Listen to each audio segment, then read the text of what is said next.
This is a first impression video of the recently aired Chinese web drama Crossfire 穿越火线.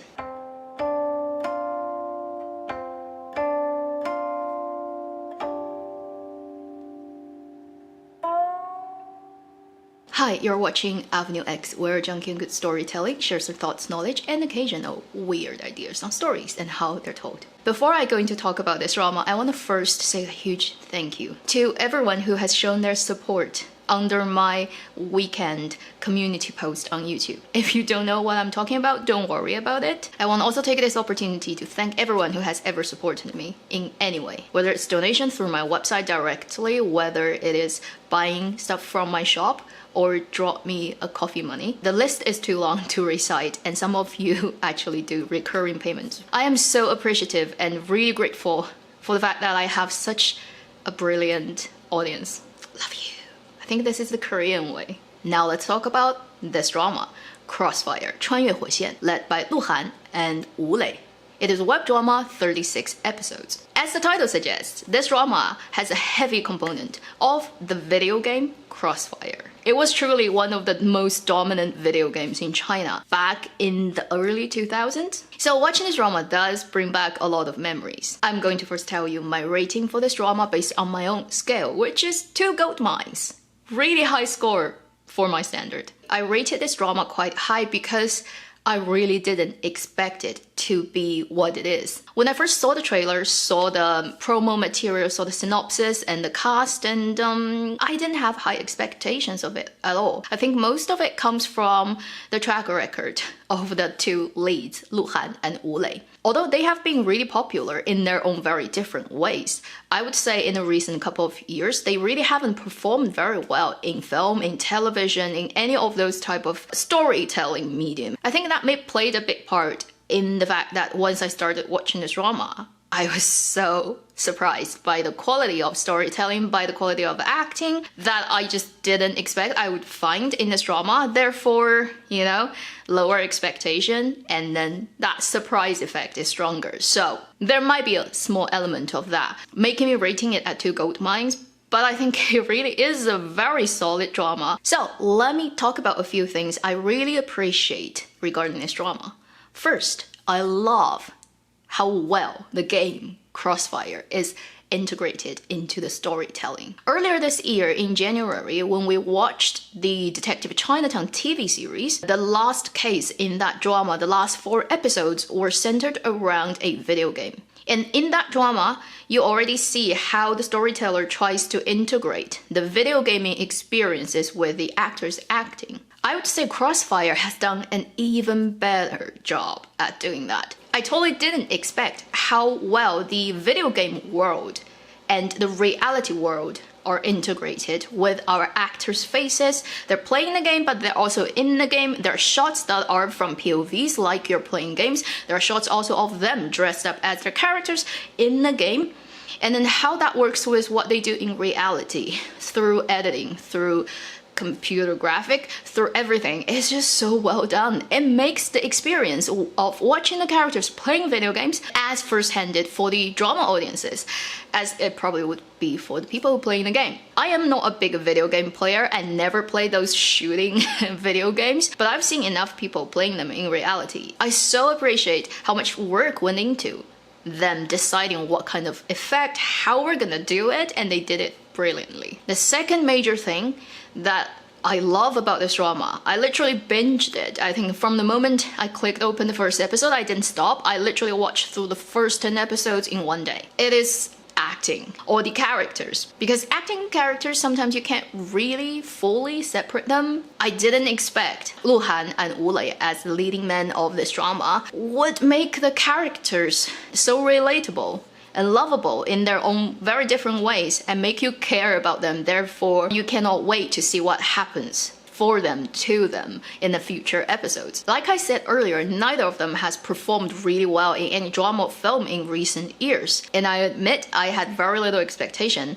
of their acting before I went into this drama. So I'm really happy that I was greeted with quite mature performances and a huge improvement for both of them.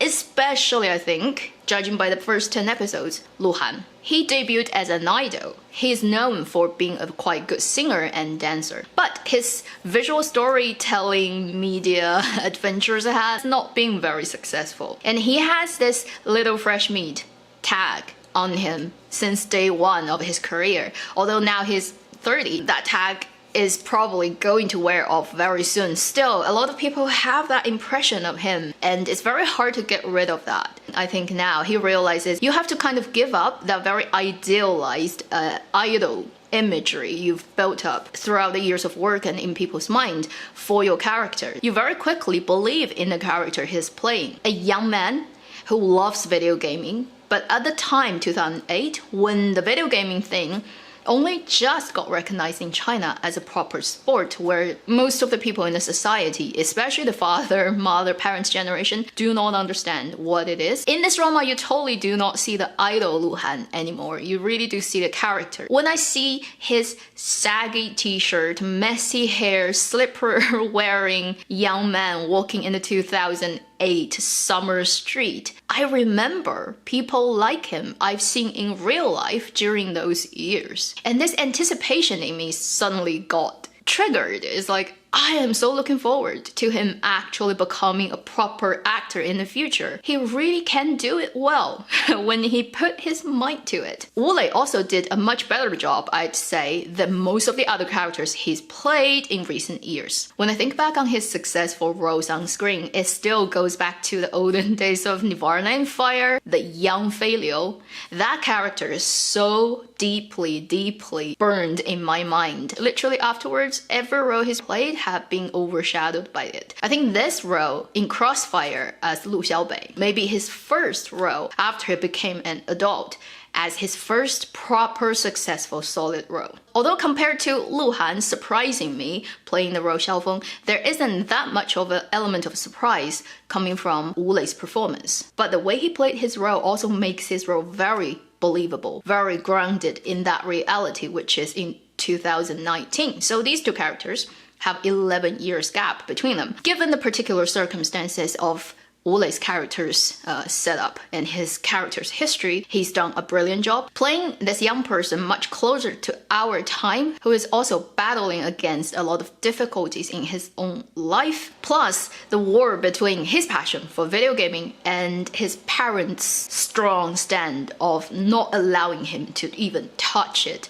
for their particular family history reasons. So I'm not gonna spoil that for you. You have to go and watch it and discover it yourself. So the obvious third great thing about this drama is storytelling. The script itself. I did a little bit of research on the team making this drama. It's very interesting that this drama is directed by a director called Xu Hongyu, who is an editor, professional editor and a director. He has edited many films that have done really well in China in recent years, and it kind of explained why the drama's pacing feels so good. At least much better than a lot of the contemporary Chinese dramas you come across, regardless of their genre. I had a strong feeling while I was watching this drama that the way it's cut together is done by somebody who has a very strong editor sense, because I do editing as well. And it's almost like while I was watching the drama, I feel like if I were an editor sitting in front of the computer looking at my footages, I would, yes, cut it that way that they cut it in this drama. It feels good. The way the story flows with its visual language is so much better than a lot of the dramas I've seen this year. And then I found out the director is an editor. I'm like, okay, that explains a lot, because this person does have an editor's view of how to tell a story. So right at the stage of taking principal photographies, he would have plans in his head about what shots I need, what will connect to what, for a particular scene to make the story feels really energetic. This script is written by 4 people, and they have written some pretty good dramas in recent years. For example, some of them within this team have written last year's thriller series, The Last One Standing. I know that drama was quite well received. It has a very strong mystery kind of sense. I didn't watch through it, but the first couple of episodes I saw, I really do liked it. And in this drama, you really can see that the writers spend a lot of time building up characters bearing clues from very early stage of the story that you wouldn't be aware of what they are, and later they start to review it as the story progresses. By the time the 10th episode hits, it arrives at the first meaningful big climax, because this drama has a very strong time travel element. It has very strong kind of butterfly effect element in it, mystery, crime, and all being blended together with the big overarching theme of video gaming. This drama almost feels like a blend of the Korean drama Signal, the Japanese animation, also live action, The Street Only I Do Not Live In, or cannot remember the English translation. But if you haven't seen it, you have to. It's a really brilliant one. It even reminds you of 想见你 that aired at the end of 2019. So be prepared before we get into the story that you are in for a quite exciting and very funny ride.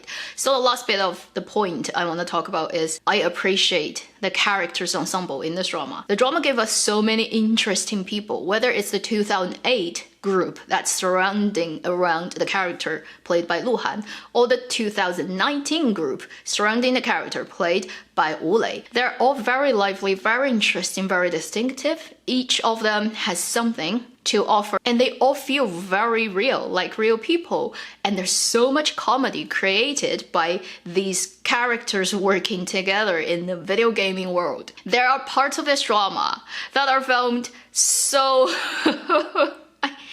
just by thinking about them, I start to laugh brilliantly, that it takes the full advantage of what video game is like, playing it, and the things that are just all memes in the gaming world, and it brings that into the storytelling. I'm not gonna spoil them for you, but there are a couple of scenes around episode 6, 7, 8 that are just like, get ready, like don't drink while you are watching that part of the drama in front of your computer. You're gonna mess up some very expensive equipment. This drama contains some of the funniest drama moments of 2020 from Chinese dramaland, I kid you not, so be prepared. This drama also includes extremely surreal visual depictions of some very high drama, almost like a black comedy, such as there's a part of the plot when one of the gamer got sent to a very infamous center of correction for young people who are internet addicts. Yes, it actually exists in China. There's this real person in China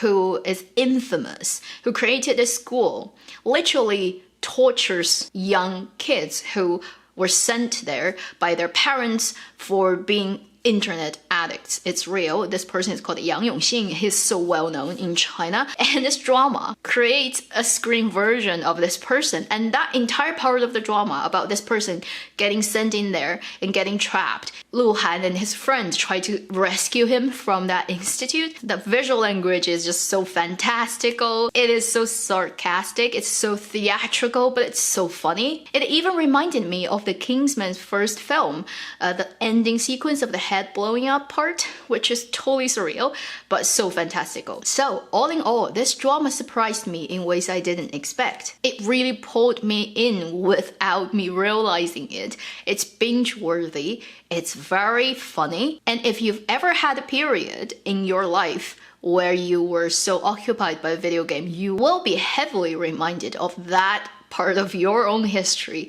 by watching this drama. The only thing I am worried about at this point about this drama is it is 36 episodes long. We've only just run through the first third of the drama as this video goes out. There's the risk of this story start to drag and lose its energy because it has a very big thriller and mystery, a crime element to it. When you think about the very successful drama 想见你, the entire length of the drama is about the same length of the rest of Crossfire that still hasn't been aired. When you have a story that's hinged on this very exciting but also quite mind-bending element of time travel, crime solving, it is literally quite hard to write it as a very long drama and still make it exciting all the time. I am a little bit worried that there really is still quite a long way to go before this drama ends. So I'm not saying by the end of this drama that rating would not change. I really want this drama to be successful all the way through till the end. If it did turn out to be like that, even if this drama didn't blow up as epically as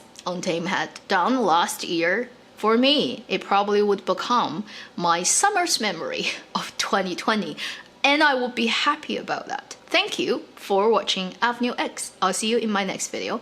Meanwhile, live long and happy drama watching.